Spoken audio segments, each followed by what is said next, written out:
Shalom, apa kabar sahabat Oase Rohani Katolik yang terkasih? Kita berjumpa kembali dalam siaran Oase Rohani Katolik. Berbahagia sekali pada hari ini kita ditemani oleh Romo Antonius Dwi Cahyono SVD. Saya Benadet Marita akan menemani beliau sampai di penghujung acara nanti. Sekarang marilah kita menyapa Romo terlebih dahulu sebelum mulai acara. Selamat salam damai Romo. Salam damai Kristus, semoga semuanya baik-baik. Terima kasih Romo, kami semua baik Romo, puji Tuhan. Sahabat Oase Rohani Katolik, marilah kita awali jumpa kita dengan sebuah doa yang akan dibawakan oleh Romo Dwi Cahyono. Silakan Romo. Baik, mari saudara-saudariku kita mengawali acara kita dengan berdoa. Dalam nama Bapa dan Putra dan Roh Kudus. Amin.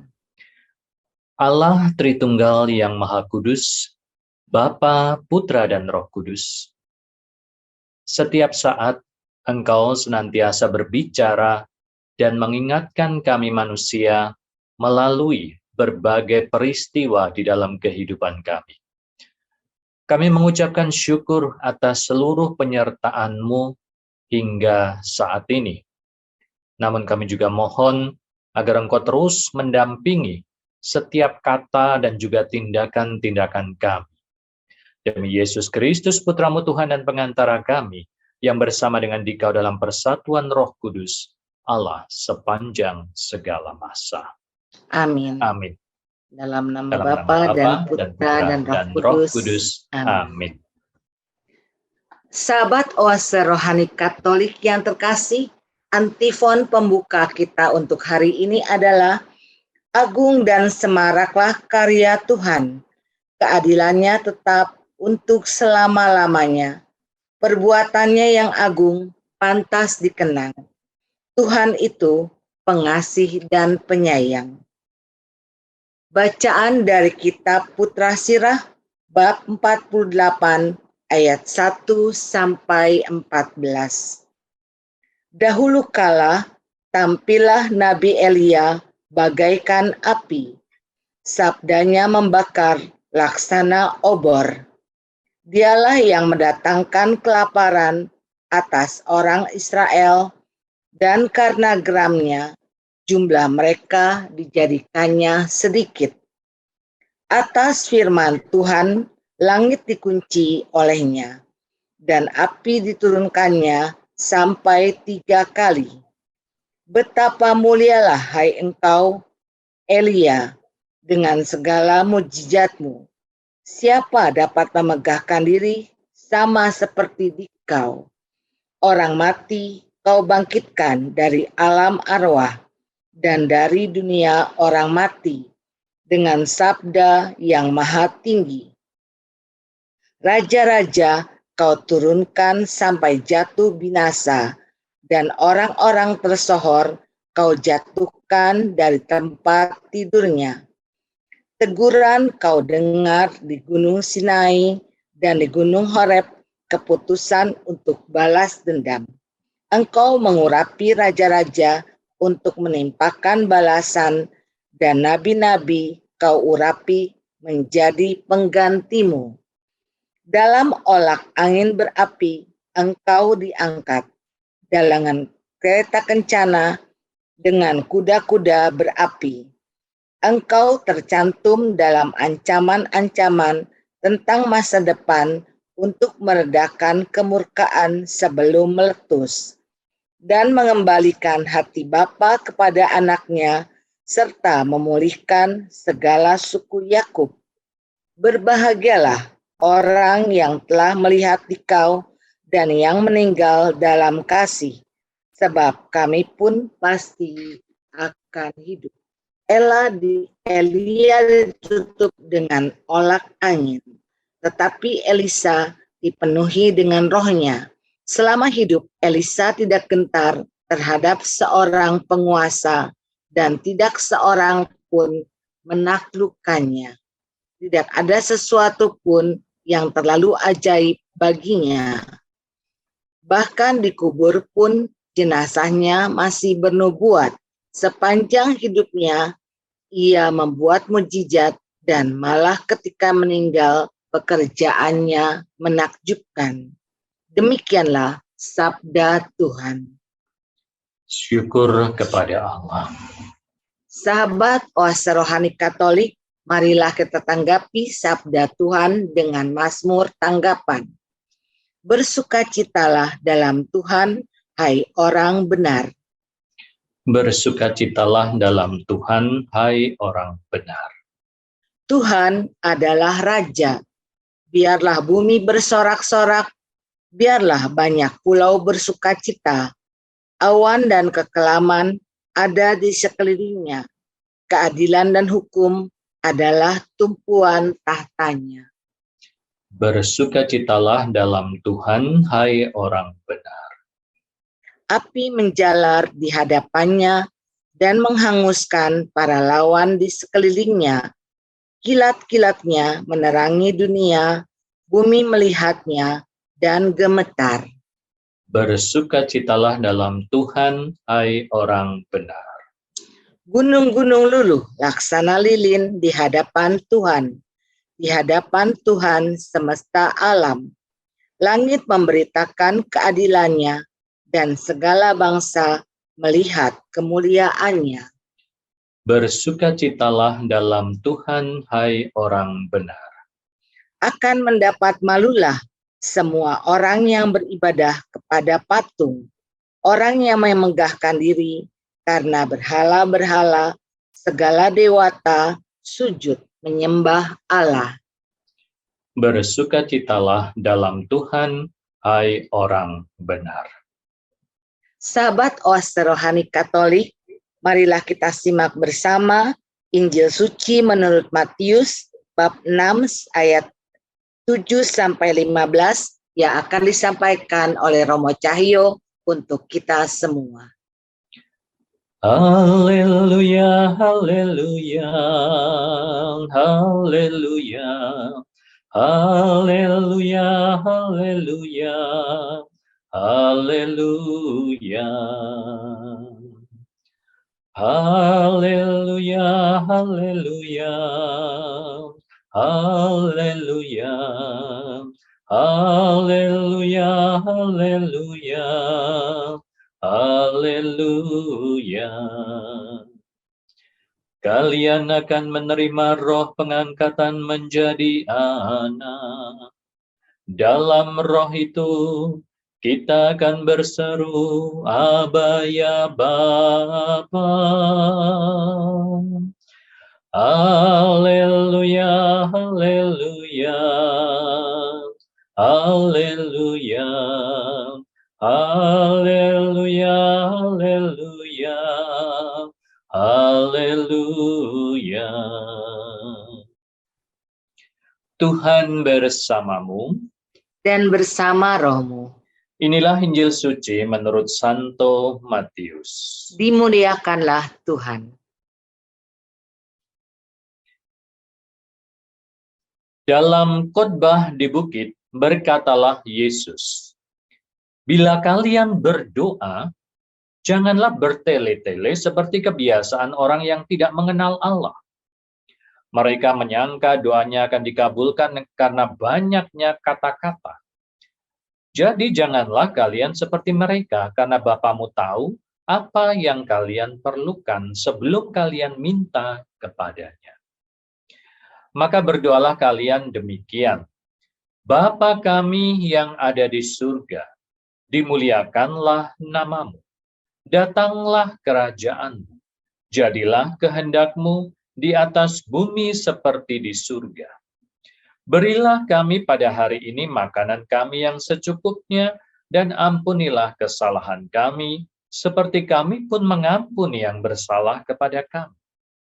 Dan janganlah membawa kami ke dalam pencobaan, tetapi bebaskanlah kami dari yang jahat. Amin. Karena jikalau kalian mengampuni kesalahan orang, Bapamu yang di surga akan mengampuni kalian pula. Tetapi jikalau kalian tidak mengampuni orang, Bapamu tidak akan mengampuni kesalahan. Demikianlah sabda Tuhan. Terpujilah Kristus. Baiklah sahabat Oase Rohani Katolik, setelah kita simak firman-firman Tuhan pada hari ini, marilah kita bersimak bersama permenungan yang akan disampaikan oleh Romo Cahyo untuk kita semua. Sahabat-sahabat Oase Rohani Katolik yang dikasihi Tuhan, kita tadi mendengarkan sabda Tuhan dari kitab Putra Sirak yang berbicara tentang Nabi Elia. Tuhan memang senantiasa menyertai perjalanan hidup orang-orang yang percaya kepadanya. Dan Tuhan sudah bersabda kepada kita melalui perantaraan nabi-nabi. Maka tadi dalam kitab Putra Sirak ditunjukkan bagaimana Nabi Elia sebagai penyambung lidah Tuhan. Sabdanya membakar laksana obor. Artinya memang kata-katanya penuh dengan kuasa. Karena apa yang dilakukan, apa yang dikatakan oleh Nabi Elia juga bisa mendatangkan kelaparan bagi bangsa Israel. Bangsa Israel adalah sebuah bangsa pilihan Tuhan. Dan Tuhan memang sudah sejak awal sudah meletakkan dasar bagi bangsa ini, yakni melalui ajaran-ajaran dan juga kebijaksanaan-kebijaksanaan yang telah ada dalam bangsa Israel ini, yang juga telah diwariskan secara turun-temurun. Dengan ini semua, bangsa Israel itu menjadi bangsa yang masyhur. Mereka memiliki pengetahuan, mereka memiliki kebijaksanaan-kebijaksanaan yang luar biasa. Akan tetapi, perjumpaan bangsa Israel dengan budaya-budaya lain seperti budaya Yunani, perlahan-lahan telah menimbulkan krisis budaya dan juga keagamaan. Nah, disinilah situasi tampilnya Nabi Elia. Nabi Elia sebagai perpanjangan tangan Tuhan yang akan mengingatkan bangsa Israel supaya kembali lagi kepada Tuhan. Supaya bangsa Israel mendengarkan lagi Tuhan. Maka berbagai macam yang dibuat oleh Nabi Elia. Dia sebagai perpanjangan tangan Tuhan untuk mengingatkan bangsa Israel. Dia melakukan mujizat-mujizat seperti atas firman Tuhan langit dikunci dan api diturunkan sampai 3 kali. Kurang lebih itu tadi yang disabdakan, yang kita dengar. Orang mati dibangkitkan dengan sabda Tuhan yang maha tinggi. Selain itu, kuasa Tuhan juga mengalir dalam diri Nabi Elia untuk menurunkan raja-raja atau kekuasaan-kekuasaan dunia. Jadi luar biasa kuasa Tuhan yang mengalir melalui Nabi Elia.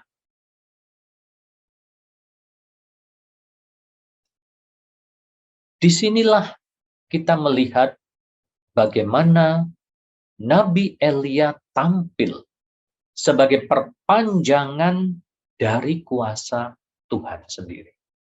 Jika Tuhan berbicara, maka hendaknya bangsa Israel juga mendengarkan.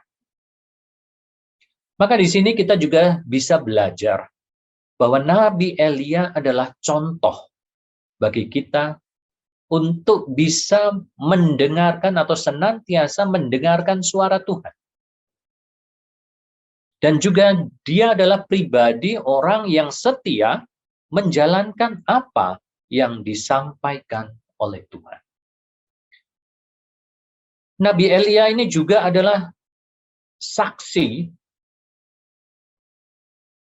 bahwa Tuhan itu senantiasa juga akan menjaga orang-orang pilihannya kalau dia mau mendengarkan suara Tuhan.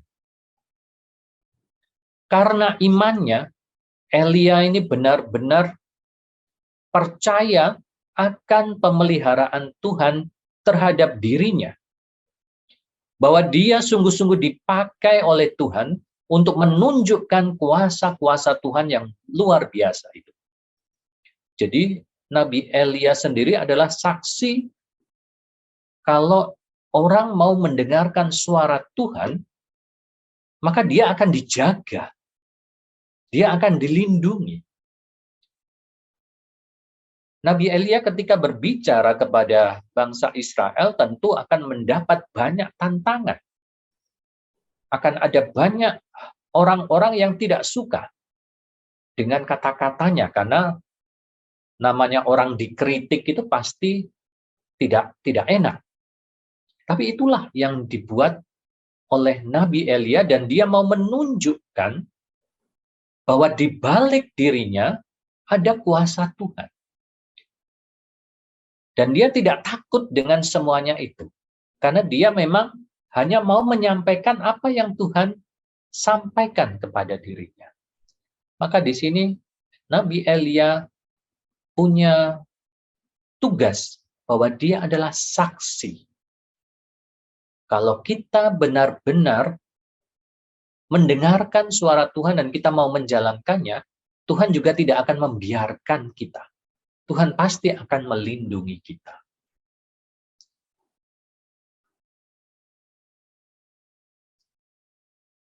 Dan untuk melaksanakan atau mendengarkan dan juga melaksanakan perintah-perintah Tuhan ini, Nabi Elia juga pasti memiliki kedekatan, memiliki relasi pribadi dengan Tuhan yang baik.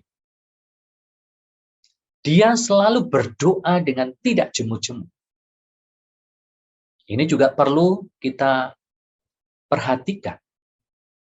Dalam menjalin relasi ini, Nabi Elia juga pasti untuk menjadi perpanjangan tangan Tuhan, dia harus berdoa, dia harus punya relasi pribadi dengan Tuhan.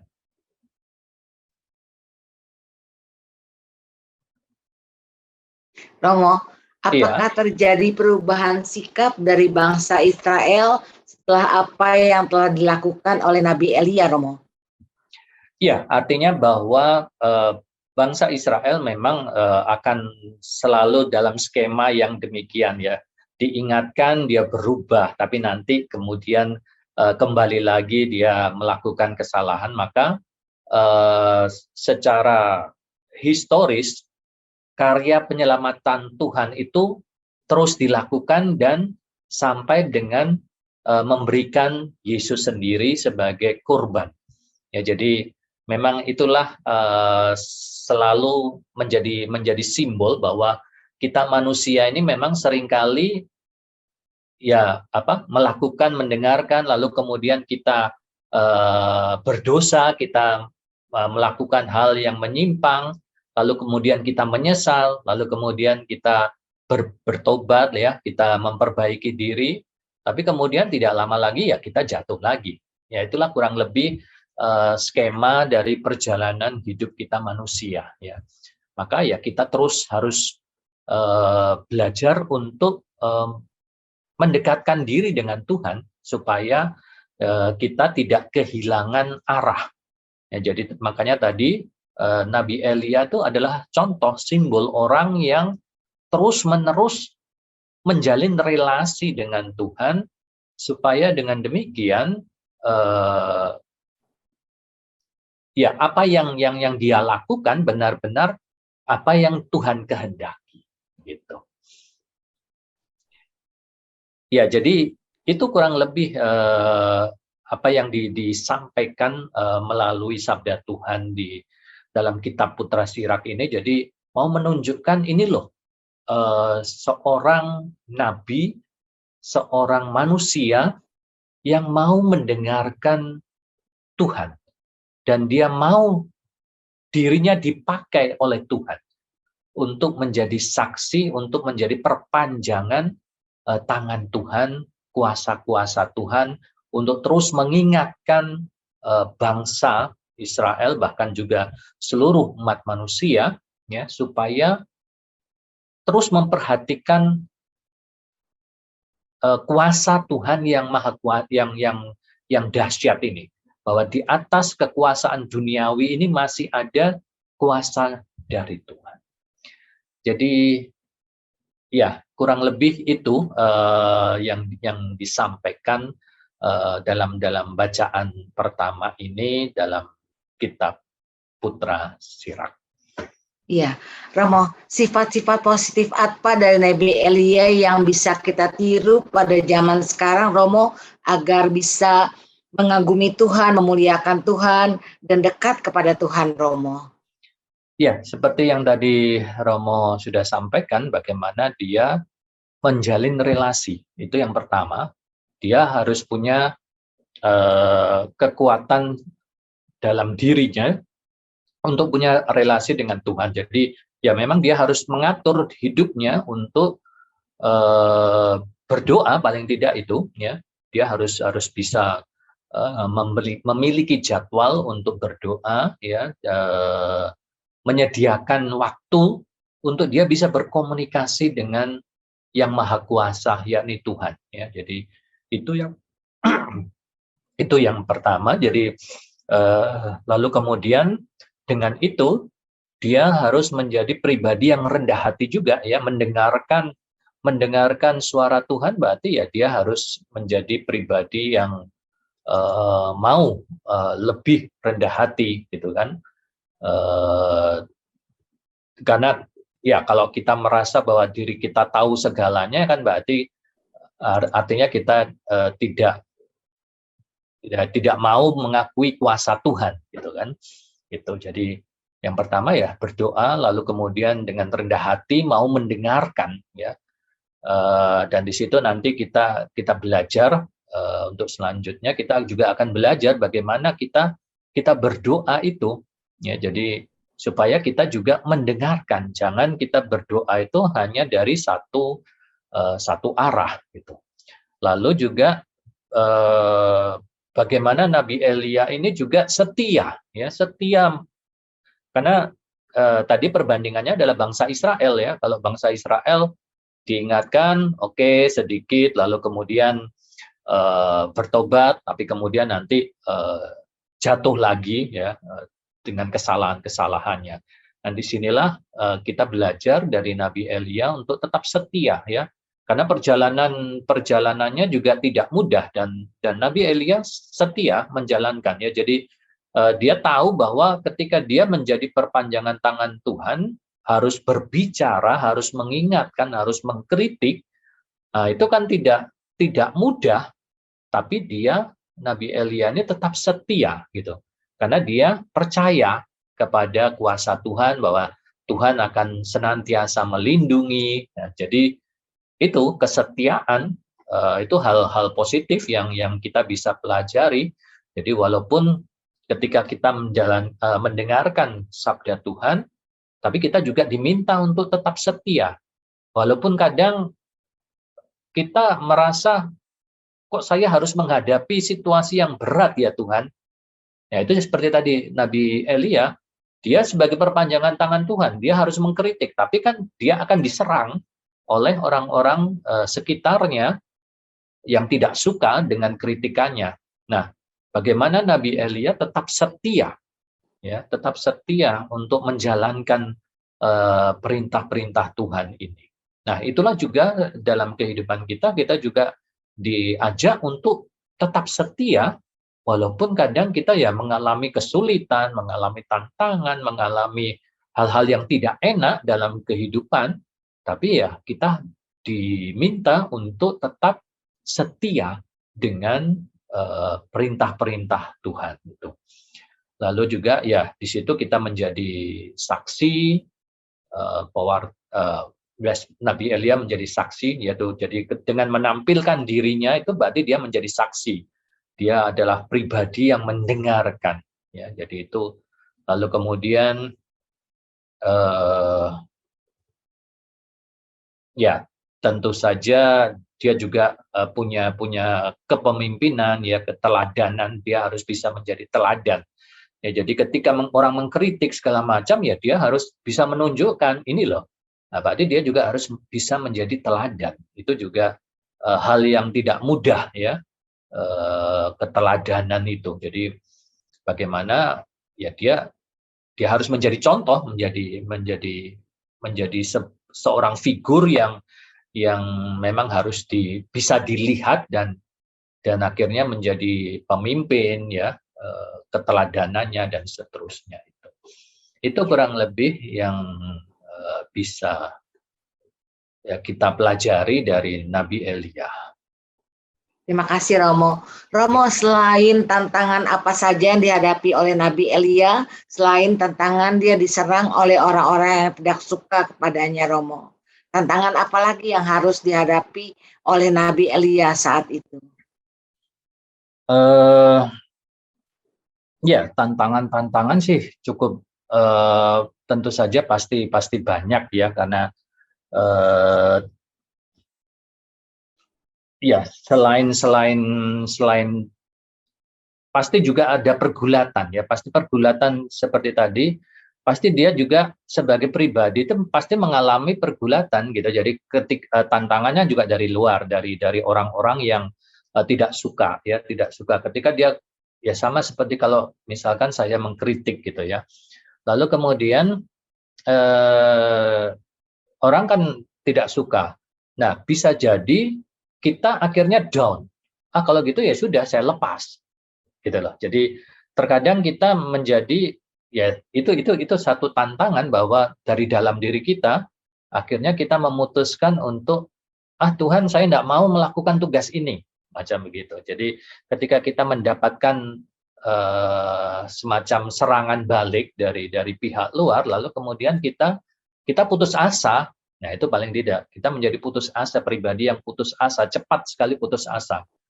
Tuhan, saya tidak maulah dengan ini, pekerjaannya tidak enak dan sebagainya. Bahkan mungkin juga ya sama seperti kita alami kalau kita dalam melakukan pelayanan, baru melakukan ini mendapat omongan sana sini, lalu kemudian kita ya sudah, saya nggak melayani juga nggak apa-apa. Nah, macam begitu. Jadi tantangannya juga bisa dari dalam diri kita, gitu, ya, selain dari luar, tapi juga dari dalam diri kita. Kita menjadi tidak pribadi yang, ya, mudah menyerah, mudah putus asa, gitu. Demikian. Ya, terima kasih Romo. Sahabat Oase Rohani Katolik, dengan demikian saya sudah jumpa kita di bagian pertama dalam siaran Oase Rohani Katolik. Romo Cahyo dan saya Benarit Marita akan kembali lagi di bagian kedua. Kami akan kembali setelah jeda berikut ini.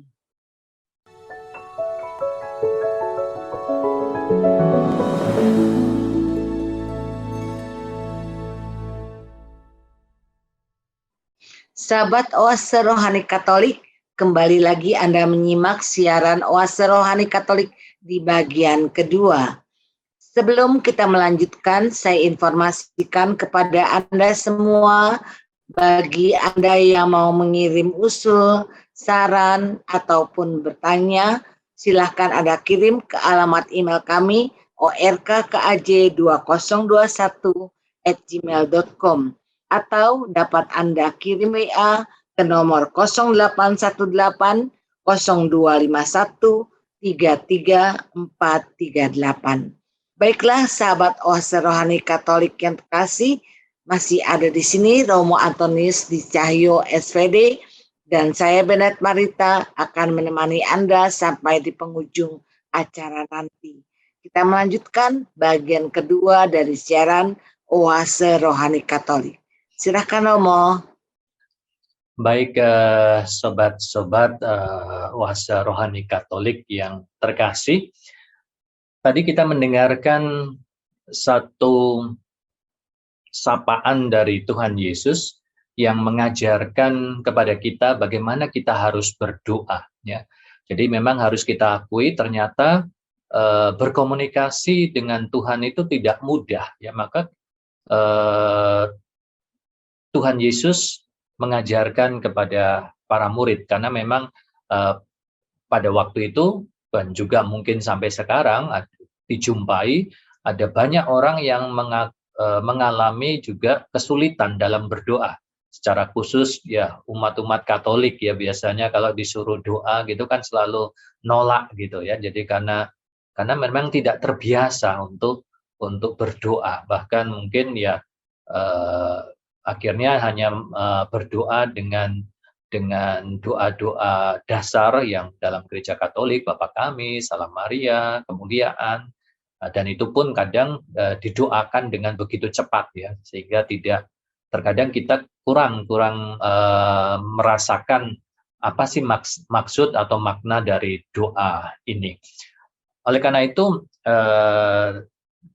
di awal tadi dalam sabda Tuhan Yesus sendiri langsung mengkritik bagaimana kita harus berdoa, ya. Bagaimana kita harus berdoa, dan langsung dikatakan kalau kamu berdoa jangan bertele-tele, jangan terlalu panjang, ya. Kamu sebut semua hal dalam doamu, ya, tapi itu hanya seakan-akan hanya ucapan bibir, ya. Jadi ucapan bibir belaka yang tidak keluar dari hati, ya. Jadi itu di awal langsung Tuhan Yesus mengkritik kebiasaan-kebiasaan orang berdoa, lalu bahkan biasanya dulu kalau tradisi yang dulu orang-orang berjubah macam begitu, dia menunjukkan cara di kalayak ramai gitu, ketika dia berdoa ya ditunjukkan gitu dengan jubah-jubahnya gitu. Jadi hal-hal seperti itu yang justru dikritik oleh Tuhan Yesus, ya. Maka tadi sama seperti dengan bacaan yang pertama, bagaimana Nabi Elia bisa punya relasi dengan Tuhan, ya. Dari situlah itu yang biasa kita sebut sebagai doa. Doa adalah sebuah komunikasi, ya, komunikasi kita dengan Tuhan. Itu yang kita sebut sebagai doa. Oleh karena itu, namanya sebuah komunikasi, maka selalu dua arah. Ya, tidak mungkin sebuah komunikasi itu hanya satu arah terus gitu ya. Sama seperti kalau kita sedang berbicara, tidak mungkin hanya satu pihak saja yang berbicara, sementara yang lain hanya mendengarkan terus begitu ya. Jadi itu bukanlah sebuah komunikasi, bukan sebuah dialog. Maka sebenarnya doa itu demikian ya. Jadi kita berkomunikasi dengan Tuhan. Dan menarik apa yang disampaikan oleh Tuhan Yesus di sini. Tuhan Yesus ajarkan doa yang sangat indah ya. Kita memang seringkali mengucapkan ya, kita sering mengucapkan doa ini, tapi ya seperti itu, cepat. Bapa kami yang ada di surga dan seterusnya, ya, dimuliakanlah namamu. Kadang kita kurang menyadari bahwa doa ini sangat indah. Yang pertama itu kita langsung bisa melihat bagaimana Tuhan Yesus mengajarkan kepada kita untuk memanggil Tuhan itu dengan sebutan Bapa. Ya, jadi ini menarik bahwa Tuhan langsung disapa dengan sebutan Bapa. Padahal itu sesuatu yang ya agak bertentangan ya pada masa itu, bahkan juga mungkin sampai sekarang ya kita masih akan jumpai bahwa bagaimana Tuhan kok kamu panggil dengan sebutan Bapa? Apakah sama dengan bapakmu? Apakah sama dengan ayahmu? Macam begitu ya. Jadi itu satu ungkapan yang justru itu yang disampaikan oleh Tuhan Yesus kepada kita, ya. dia memanggil Tuhan dengan sebutan Bapa. Dan itu mau menunjukkan bahwa ada kedekatan, ada sebuah relasi. Jadi Tuhan itu tidak dipandang dengan posisi yang sangat jauh. Ya, ini menariknya di situ. Dipanggil dengan sebutan Bapa. Berarti punya relasi dekat. Bukan Tuhan yang sangat jauh, yang tidak terjangkau, ya, seakan-akan seperti itu. Maka nanti akan ada banyak konsekuensi dari sebutan nama Tuhan yang dipanggil dengan Bapa ini, ya, karena relasi kita yang dekat. Maka kalau kita punya relasi yang dekat dengan Tuhan yang disebut sebagai Bapa, maka kalau kita berdoa itu tidak perlu berteriak-teriak, itu sudah jelas konsekuensinya karena kita dekat, ya. Sama seperti kalau kita dalam relasi, ya, misalkan kalau teman kita atau kita memanggil seseorang dengan jarak yang jauh, ya kita pasti akan dengan suara yang keras berteriak, ya. Tetapi kalau kita dekat, pertama kedekatan jarak, ya, lalu kemudian kedekatan relasi, maka kita ya tinggal berbisik saja, maka kita juga sudah bisa berbicara, gitu. Nah, jadi itu konsekuensinya luas, ya, dengan punya sapaan Tuhan, kita sapa sebagai Bapa, maka kita merasa bahwa Tuhan itu dekat dengan kita, bukan Tuhan yang jauh, Tuhan yang mempunyai batas-batas, ya, memiliki batas-batas sehingga kita juga tidak bisa menyampaikan. Ya, justru di sini kedekatan itu menjadi kunci, ya. Kedekatan itu menjadi kunci. Lalu kemudian maka dari situ nanti juga seringkali kita mendengar nasihat ayat kitab suci yang lain, kalau kamu berdoa, masuklah kamarmu, tutuplah pintumu, dan berdoalah. Ya, jadi disitulah punya rasa, ya, memang itu personal, kedekatanmu, ya, kedekatan kita dengan Tuhan. Ya, jadi itulah relasinya yang sebenarnya ingin ditunjukkan. Bapa, kita memanggilnya dengan sebutan Bapa. Lalu Bapa kami, ya, artinya ya memang ini adalah Tuhan kita bersama, gitu. Jadi bukan hanya jadi mau ditunjukkan, ya, inilah persaudaraan. Tuhan milik kita bersama. Ya, jadi dengan demikian kita juga diajarkan untuk memiliki sikap persaudaraan, ya. Jadi makanya ketika kita berdoa, ya, baik juga, ya, kadang makanya ada momen-momen ketika mungkin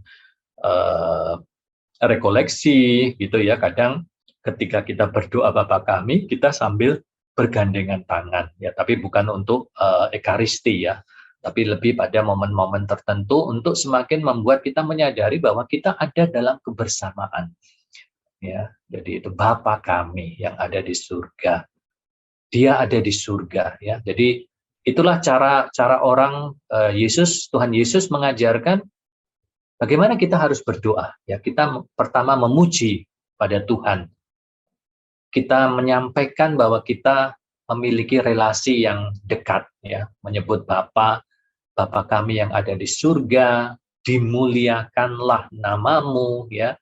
Jadi kita memuji, datanglah kerajaanmu, ya. Jadi kita pertama memuji, lalu kemudian setelah itu baru kita menyampaikan permohonan-permohonan kita, ya. Berikanlah kami makanan yang secukupnya, ampunilah kesalahan kami, dan seterusnya. Ya, jadi itu sebuah skema yang akan membantu kita untuk berdoa, ya, berdoa, berelasi dengan Tuhan. Ya, dalam hal ini makanya kita juga bersyukur, ya, dalam arti bahwa lalu kemudian doa yang indah ini akhirnya juga beberapa diberikan notasi, ya, artinya note, ya, diberikan note, sehingga akhirnya doa yang indah ini juga bisa dinyanyikan. Santo Agustinus katakan qui bene cantat bis orat. Ya, jadi kalau kamu bernyanyi dengan baik itu sama saja kamu dengan ketika kamu sudah berdoa 2 kali, sudah berdoa 2 kali ya, kamu sudah memberikan hatimu. Nah, disinilah akhirnya kita belajar tentang relasi kita. Doa itu adalah sebuah komunikasi soal relasi, sehingga kita juga bisa berdialog ya, berdialog dengan Tuhan. Doa itu ungkapan hati kita kepada Tuhan. Maka sebenarnya ketika kita berdoa ya kita bisa mengungkapkan seluruhnya ya, seluruh ekspresi kita kepada Tuhan. Tetapi ada saatnya juga kita perlu mendengarkan. Ya, kita perlu mendengarkan. Maka di dalam doa-doa selalu kita juga diajarkan tidak hanya kita yang berbicara terus, ya memohon, tapi kadang kita dalam doa-doa di gereja Katolik itu ada doa hening, ya. Nah, disitulah kita diajarkan untuk, ya kadang kita perlu hening saja untuk mendengarkan Tuhan sedang berbicara apa kepada kita, gitu. Jadi demikian sahabat-sahabat Oase Rohani Katolik. Doa itu sesuatu relasi ya, relasi pribadi kita dengan Tuhan, komunikasi kita dengan Tuhan, dan juga bisa merupakan ekspresi. Dan untuk sampai level itu memang ya kita perlahan-lahan, maka tidak mudah itu, maka kita perlu proses. Kita perlu proses, dan Tuhan Yesus mengajarkan satu doa yang sangat indah. Ya, doa Bapa kami yang sudah biasa kita kenal itu bisa didoakan, didaraskan, bahkan mungkin dinyanyikan dengan berbagai macam notasi ya.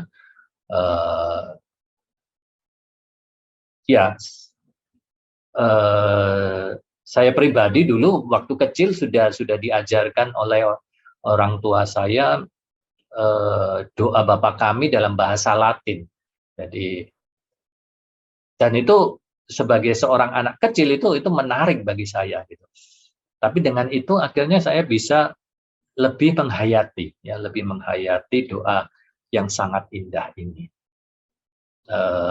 Ya memang dalam zaman-zaman yang sekarang memang sudah tidak terlalu sering ya kita mendengarkan bahasa Latin, tetapi juga ada lagu-lagu Bapa kami yang dinyanyikan dengan gaya lagu yang bagus sekali juga. Jadi demikian sahabat-sahabat Oase Rohani Katolik, semoga dengan apa yang Tuhan Yesus ajarkan melalui doa Bapa kami ini, kita juga mulai mengubah doa-doa kita ya. Jadi kita tidak hanya minta Tuhan saya tolong ini, tolong itu, dan seterusnya, itu kan berarti kita hanya minta gitu. Tapi pernahkah kita lalu kemudian kadang kita komplain, Tuhan kok permohonan saya kok tidak dikabulkan, macam begitu ya. Nah, apakah kita pernah mendengarkan juga apa yang Tuhan ingin sampaikan kepada kita? Maka kadang kita ya perlu untuk hening ya, untuk mendengarkan sebenarnya yang Tuhan inginkan itu apa. Kadang kita hanya mau kehendak kita yang terjadi, tapi terkadang kita lupa bahwa kita harus mendengarkan apa yang menjadi kehendak Tuhan. Ya, jadi itulah perlunya kita dalam relasi, dalam berdoa. Maka seperti tadi dalam bacaan pertama tadi, Nabi Elia, dia mendengarkan dulu suara Tuhan itu apa. Sebagai manusia saya yakin bahwa Nabi Elia mungkin juga tidak mau gitu ya untuk menjadi seorang nabi gitu. Tapi karena Tuhan berbicara dan dia mendengarkan, maka dia melaksanakan. Nah, itulah yang dalam kehidupan kita paling tidak doa itu menjadi sebuah inspirasi bagi kita. Ya, doa menjadi sebuah inspirasi, kita mendengarkan Tuhan maunya apa, Tuhan berkehendak apa, kita mendengarkan, Lalu kemudian dengan demikian, lalu kemudian kita melaksanakan, ya, kita menjalani kehidupan ini berdasarkan kehendak Tuhan. Romo, Ya, dikatakan berdoa itu juga berserah pada rahmat Tuhan ya Romo. ya, Rahmat Tuhan, berserah pada rahmat Tuhan artinya apa Romo? ya. Pada dasarnya tentu saja ketika kita berdoa itu ya, ya seperti tadi kita menyerahkan, ya, menyerahkan diri kita kepada kuasa Tuhan, ya. Ya dengan sendirinya itulah ya, rahmat itu adalah sesuatu yang memang Tuhan berikan, ya, Tuhan berikan kepada kita. Maka ya kalau kita berdoa, ya kita mendengarkan Tuhan, ya kita sedang menjalankan apa yang Tuhan kehendaki. Itu sebenarnya mau dikatakan bagaimana, mungkin bisa diperjelas sedikit Bunda Marita, apa yang dimaksud tadi. Ya, kita berdoa itu kan meminta berserah kepada rahmat Tuhan. Berarti kita juga berserah kepada rahmat Tuhan, itu artinya apa Romo? Iya, berserah kepada, ya, rahmat itu kuasa Tuhan, ya. Jadi kita memang menyerahkan, ya, yaitu ketika kita mendengarkan, kita mau mendengarkan, berarti kita menyerahkan diri kita pada kehendak Tuhan. Dan ada banyak contoh dari Santo Santa bagaimana mereka mendengarkan kehendak Tuhan, suara Tuhan, ya, dan mereka melaksanakan dengan setia, atau paling tidak juga dengan Bunda Maria, bagaimana dia mau mendengarkan suara Tuhan, sabda Tuhan melalui para malaikat, ya, melalui peristiwa-peristiwa, dan di situ akhirnya dia juga mendapatkan rahmat dari Tuhan juga, ya, mendapatkan berkat dari Tuhan juga. Dia dengan keinginan atau dengan ketika dia mau menjawab ya Tuhan, ya akhirnya dia menjadi ibu Tuhan. Kalau dia tidak waktu itu mungkin tidak menjawab, ya mungkin agak berbeda ceritanya, ya bisa jadi berbeda ceritanya. Tapi itulah iman, ya, membuat dia akhirnya berserah kepada Tuhan, dan ya dia mendapatkan rahmat dari Tuhan, mendapatkan berkat dari Tuhan. Terima kasih Romo. Ya. Sahabat Oase Rohani Katolik yang terkasih, dengan demikian cukuplah sudah kita dalam siaran Oase Rohani Katolik hari ini. Maka Romo Antonius di Cahyono SVD dan saya Bernadette Marita undur pamit dari ruang dengar Anda. Kami mengucapkan salam damai, tetap semangat dan tersenyum. Kita akan tutup jumpa kita dengan berkat Tuhan dan doa dari Romo Cahyo. Silakan Romo. Baik, sobat Oase Rohani Katolik, kita akhiri renungan kita, permenungan kita dengan doa dan berkat Tuhan. Dalam nama Bapa dan Putra dan Roh Kudus. Amin. Amin. Allah Bapa yang Maha Kuasa dan Kekal, Engkau telah menyatakan rahmat dan juga kasih setiamu kepada kami dalam diri Yesus Putramu dan saudara kami.